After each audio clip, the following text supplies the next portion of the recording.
કાશ્મીરમાં વૈષ્ણોદેવી કટરાથી શિવઘોડી જતી વખતે પાકિસ્તાને 9 જૂને હિન્દુ શ્રદ્ધાળુઓની બસ પર ક્રૂર હુમલો કર્યો હતો, જે ઘટનાને લઈ આજરોજ બારડોલી વિશ્વ હિન્દુ પરિષદ અને બજરંગ દળ દ્વારા શ્રદ્ધાંજલિ અર્પી આક્રોશ વ્યક્ત કર્યો હતો, તેમજ મહામુહિમ રાષ્ટ્રપતિને સંબોધી આવું કૃત્ય કરનાર સામે કડકમાં કડક કાર્યવાહી થાય તે માટે આવેદન આપવામાં આવ્યું હતું। જમ્મુ કાશ્મીરમાં વૈષ્ણોદેવી કટરાથી શિવઘોડી જતી વખતે પાકિસ્તાને 9 જૂને હિન્દુ શ્રદ્ધાળુઓની બસ પર ક્રૂર હુમલો કર્યો હતો। પોષિત ઇસ્લામિક જહાદી આતંકવાદીઓ દ્વારા કરવામાં આવેલા કાયરતાપૂર્ણ હુમલામાં 10 નિર્દોષ હિન્દુ યાત્રાળુઓ માર્યા ગયા હતા। આ એક એવી ઘટના છે જેણે સમગ્ર દેશવાસીઓને આઘાત પહોંચાડ્યો છે અને આ ક્રૂર ગુનાથી સમગ્ર દેશ વ્યથિત થયો છે।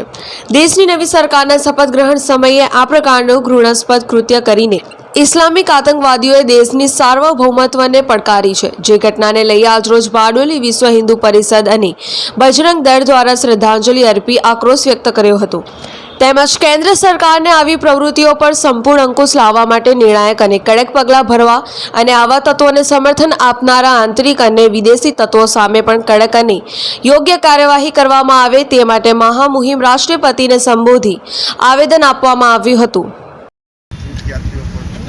यात्रियों जय श्री राम।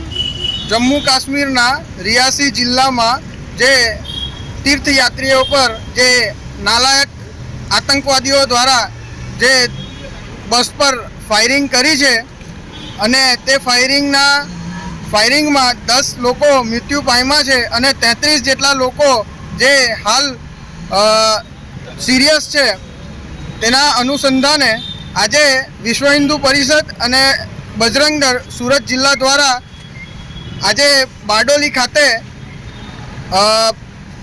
વિરોધ પ્રદર્શન નોંધાવી અને શ્રદ્ધાંજલિનો કાર્યક્રમ રાખવામાં આવેલો છે અને ત્યારબાદ બારડોલી એસડીએમ દ્વારા એસડીએમને રાષ્ટ્રપતિને સંબોધિત આજે આ આતંકવાદીઓના ક્રૂર આ કાર્યોને વખોડી અમે આવેદનપત્ર આપવાના છે।